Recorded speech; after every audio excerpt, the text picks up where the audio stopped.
প্রিয় ছাত্রছাত্রীরা, আজকে আমি তোমাদেরকে এই ভিডিওর মাধ্যমে ক্লাস 9 এর ভূগোলের যে সমস্ত প্রশ্নগুলো দেওয়া হয়েছে 2025 সালে রায়মাটির প্রশ্নবিচিত্রাতে প্রথম পর্যায়ে মূল্যায়নের জন্য পেজ নম্বর 458 7 নম্বর স্কুলের সমস্ত প্রশ্নের উত্তর আমরা আলোচনা করবো আজকে এই ভিডিওর মাধ্যমে। তোমরা ভিডিওটা শুরু থেকে শেষ অবশ্যই দেখবে এবং চ্যানেল যদি নতুন হয়ে থাকে অবশ্যই তোমার চ্যানেলটাকে সাবস্ক্রাইব করে রাখবে। পরবর্তী যে স্কুলগুলো আছে সেগুলোর প্রশ্ন উত্তর পাওয়ার জন্য এবং এর আগের স্কুলগুলোর প্রশ্ন উত্তর আমরা আলোচনা করে দিয়েছি, তোমরা প্লেলিস্ট থেকে পেয়ে যাবে, অবশ্যই সেই প্রশ্ন উত্তরগুলো দেখে নেবে। তো আজকে আমরা আলোচনা করবো এই 7 নম্বর স্কুলের প্রশ্ন উত্তরগুলো। তো 7 নম্বর স্কুলের যে প্রশ্নগুলো দেওয়া আছে দেখো বিভাগ কয়ের মধ্যে 7টা এমসিকিউ প্রশ্ন দেওয়া আছে 7 নম্বর। একের দাগে বলা আছে বিকল্পগুলি থেকে সঠিক উত্তর নির্বাচন করে লেখো। প্রথম প্রশ্ন দেখা যাচ্ছে দেখো, ধ্রুব তারার উন্নতি কোণ 90 ডিগ্রি হয়, এটা হবে কি সুমেরু বিন্দুতে, অপশান বি। এরপরের যে প্রশ্ন আছে দেখো 2 দাগের প্রশ্নে বলা হয়েছে ভূপৃষ্ঠ থেকে যত ঊর্ধ্বে যাওয়া যায় দিগন্ত রেখার বিস্তার, এটা হবে কি বাড়তে থাকে, অপশান এ। 3 দাগের প্রশ্নে বলা আছে ভারতের কোন শহরে পৃথিবীর আবর্তন বেগ বেশি, সেটা হবে অপশান ডি অর্থাৎ চেন্নাই। এরপরে আছে কোন গ্রহের একদিন 1 বছরের থেকে বড়, সেটা হবে কি শুক্র, অপশান বি। এরপরের প্রশ্ন দেখা যাচ্ছে দেখো কোক কয়লা তৈরি হয় কোন কয়লা থেকে, তাহলে সেটা হবে বিটুমিনাস, অপশান সি। এরপরের যে প্রশ্ন আছে পশ্চিমবঙ্গে পাম্প স্টোরেজ জলবিদ্যুৎ কেন্দ্র স্থাপিত হয়েছে কোন জেলায়, সেটা হবে কি, এটা হবে পুরুলিয়া জেলায়, অপশান এ। এরপরের প্রশ্ন দেখা যাচ্ছে সামাজিক সম্পদের উদাহরণ হলো সামাজিক সম্পদের উদাহরণ হলো কি, অপশান ডি অর্থাৎ পোস্ট অফিস।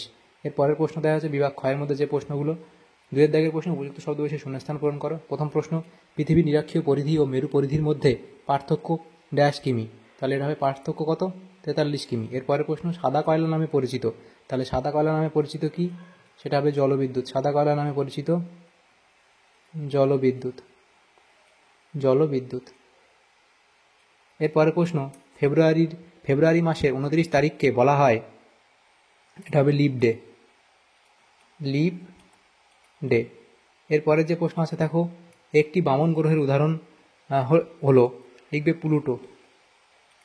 একটি বামন গ্রহের উদাহরণ হলো কি, প্লুটো। এরপরে দুই এক কথায় উত্তর দাও 3 দাগের প্রশ্ন, সেটা বলা আছে বিষুব শব্দের অর্থ কি, তাহলে বিষুব শব্দের অর্থ কি, সমান। বিষুব শব্দের অর্থ হলো সমান। এরপরের প্রশ্ন পৃথিবী নিরক্ষীয় তল কক্ষতলের সঙ্গে কত ডিগ্রি কোণে অবস্থান করেছে, তাহলে লিখবে কি 23.12 ডিগ্রি কোণে। এরপরের প্রশ্ন the world resource and industries বইটির লেখককে, লিখবে জিমারম্যান। এরপরের প্রশ্ন কি বলা আছে দেখো এনটিপিসি এর পুরো কথাটি কি, তাহলে এনটিপিসি এর পুরো কথা লিখবে ন্যাশনাল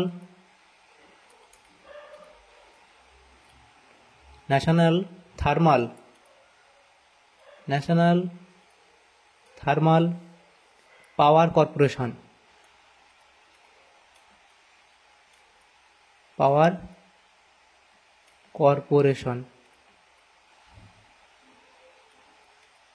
এগুলো হলো।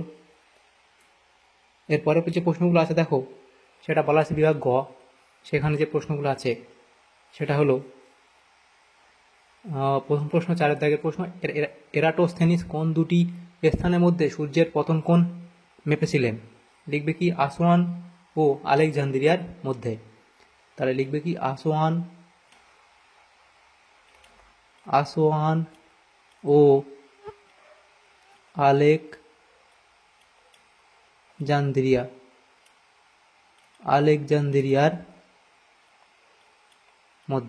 আলেকজান্দ্রিয়ার মধ্যে। এরপরে 2100 সালের আগে ও পরে কোন দুটি বছর অধিবর্ষ, তাহলে লিখবে এখানে লিখে দিই, সেটা হচ্ছে 21 সালের আগে অর্থাৎ 2096, এটা হলো কি আগে, আর পরে কোনটা, সেটা হলো 2014, এটা হলো কি পরে। এর পরের প্রশ্ন অথবা দিয়েছিল সূর্যের দৈনিক আপাত গতি বলতে কি বোঝো, এটা লিখবে উত্তরে, যে সূর্যের দৈনিক আপাত গতি বলতে কি বোঝো এটা লিখবে, তার অবস্থান লিখবে, গতিপথ লিখবে, এ অবধি লিখবে। এরপরের প্রশ্ন ছিল দেখো অবরুদ্ধ প্রবাহমান সম্পদ বলতে কি বোঝো, এবং এরপরের প্রশ্ন থেকে দেওয়া আছে অবরুদ্ধ প্রবাহমান সম্পদ বলতে কি বোঝো, লিখবে, উদাহরণ তোমরা দেবে, এ অবধি লিখে দেবে, তাহলে এই প্রশ্নের উত্তর হয়ে যাবে। এরপর অথবা দিয়ে প্রশ্ন ছিল এখানেই ভারতের উপকূলে স্থাপিত দুটি খনিজ তেল শোধনাগারের নাম লেখো, তাহলে একটা লিখবে কি জামনগর, আর একটা লিখবে হলদিয়া, তাহলে দুটো হলো। এরপরে বিভাগ ঘয়ের যে প্রশ্নগুলো আছে সেগুলো নেক্সট পেজে আমরা আলোচনা করবো। দেখো সেখানে কি বলা হয়েছে যে এই বিভাগ ঘয়ের প্রশ্ন, প্রথম প্রশ্ন বলা হয়েছে 5 দাগের প্রশ্ন, পৃথিবী ছাড়া সৌরজগতের অন্যান্য গ্রহে প্রাণ সৃষ্টি হয়নি কেন? তো দেখো এই কারণগুলি, অনুকূল অবস্থান, এই যে সমস্যা এইগুলো ছিল, এইসব পয়েন্টগুলো লিখবে যে পৃথিবীতে। এরপরে দেখো পরে অথবা দিয়ে প্রশ্ন ছিল বামন গ্রহ ও কুলীন গ্রহের মধ্যে 3টি পার্থক্য। তাহলে কুলীন গ্রহ এবং বামন গ্রহ এর মধ্যে দেখো এই 1, 2, 3, 4, 6টা পার্থক্য দেওয়া আছে, যে কোনো 3টে পার্থক্য এখানে লিখবে। তারপর 2 দাগে প্রশ্ন ছিল পৃথিবীর আবর্তন গতির 3টি ফলাফল লেখো। 1 নম্বর লিখবে কি দিন রাত্রির সৃষ্টি, পরে লিখবে কি 2 দাগে উদ্ভিদ জগৎ ও প্রাণী জগৎ সৃষ্টি, 3 নম্বর লিখবে নিয়ত বায়ু ও সমুদ্র স্রোতের দিক বিক্ষেপ, 4 নম্বর লিখবে সময় গণনা ইত্যাদি পয়েন্ট করে অবধি লিখবে। এরপরে অথবা দিয়ে প্রশ্ন ছিল কর্কট সংক্রান্তি মকর সংক্রান্তির মধ্যে 3টি পার্থক্য লেখো। তো এখানে দেখো তারিখ, সূর্যরশ্মির পতন, পৃথিবীর অবস্থান, দিনরাত্রির দৈর্ঘ্য, ঋতুর তারতম্য, নামকরণ, এগুলো পার্থক্য দেওয়া আছে এতগুলো। তো এর মধ্যে থেকে 3টে পার্থক্য লিখে দেবে। এরপরে প্রশ্ন ছিল দেখো যে লোহার পরিমাণের ভিত্তিতে আকরিক লোহার শ্রেণী বিভাগ করো। তাহলে ম্যাগনেটাইট, হেমাটাইট, লিমোনাইট এবং সিডারাইট, এই পয়েন্টগুলো করবে, এগুলো লিখলে। এরপরে দেখো যে প্রশ্নগুলো আছে অথবা দিয়ে প্রশ্ন ছিল অপরিচালিত শক্তির ব্যবহার বাড়ছে কেন? তাহলে অপরিচালিত শক্তির ব্যবহার বাড়ছে তার কারণ অফুরন্ত উৎস, স্বল্প ব্যয়, সর্বত্র প্রাপ্ত, ঝুঁকিহীন, পরিবেশ মিত্র এবং একমাত্র বিকল্প, এগুলো হলো। এরপরে দেখো বিভাগ মহার যে প্রশ্নগুলো ছিল যে চিত্র সব বেডফোর্ড লেভেল পরীক্ষাটি বিবৃত করো। তো বেডফোর্ড লেভেল পরীক্ষাটা এখানে বিবৃত করবে এ অবধি, বই থেকে তোমার ছবিটা এঁকে নেবে এবং জিপিএস এর 2টি ব্যবহার লেখো।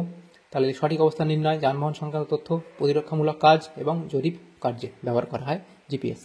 এরপরে দেখো 2 দাগের প্রশ্ন ছিল চিত্র এঁকে পৃথিবীর অপসূর ও অনুসূর অবস্থান বোঝা এবং এই অবস্থানের ফলাফল উল্লেখ করো। তো দেখো অপসূর এগুলো লিখবে এ অবধি এবং অনুসূর এ অবধি লিখবে, বই থেকে ছবি পেয়ে যাবে, সেটা তোমার এখনিও। এরপরে দেখো 3 দাগের প্রশ্নে বলা হচ্ছে দেখো সম্পদ সংরক্ষণের উপায়গুলি কী কী? সম্পদ সংরক্ষণের উপায়গুলি কী? তাহলে সম্পদ সংরক্ষণ বলে পয়েন্টগুলি লিখবে। সম্পদ সংরক্ষণের পদ্ধতি লিখবে 1 নম্বর সম্পদ অতি ব্যবহার কমানো, দ্রব্যের রূপান্তর ঘটিয়ে ব্যবহার, অপচয় বন্ধ করা, উৎপাদন ও ভোগের মধ্যে সমতা এবং জৈব সম্পদের উৎপাদন বৃদ্ধি। এরপরে লিখবে খনিজ দ্রব্যের পুনর্ব্যবহার, পুনর্ভব সম্পদের সময়ভিত্তিক ও পরিকল্পনা মাফিক ব্যবহার, অপুনর্ভব ও ক্ষয়িষ্ণু সম্পদগুলির বিকল্প ব্যবহার, সম্পদের কার্যকরী ক্ষমতাকে পরিপূর্ণরূপে ব্যবহার, সম্পদ সংরক্ষণের চেতনা সৃষ্টি ইত্যাদি পয়েন্টগুলো করে এফডি তোমরা লিখবে। তাহলে এই প্রশ্ন উত্তর তোমাদের হয়ে যাবে। তাহলে দেখো আমাদের এখানে এই সমস্ত প্রশ্নগুলি ছিল আমাদের ক্লাস 9-এর যে প্রশ্নগুলো ছিল প্রথম পর্যায়ক্রমিক মূল্যায়নের জন্য জিওগ্রাফিতে, আমাদের যে 7 নম্বর স্কুলে সমস্ত প্রশ্নের উত্তর আলোচনা করলাম আজকে এই ভিডিওর মাধ্যমে। তোমাদের যদি সামান্যতম উপকার এসে থাকে ভিডিওটা অবশ্যই এটা লাইক করবে, বেশি বেশি করে বন্ধুদের সাথে শেয়ার করবে, আর পরবর্তী স্কুলগুলো প্রশ্ন উত্তর পাওয়ার জন্য অবশ্যই তোমরা আমাদের চ্যানেলে সাবস্ক্রাইব করে রাখবে। Thank you, thanks for watching.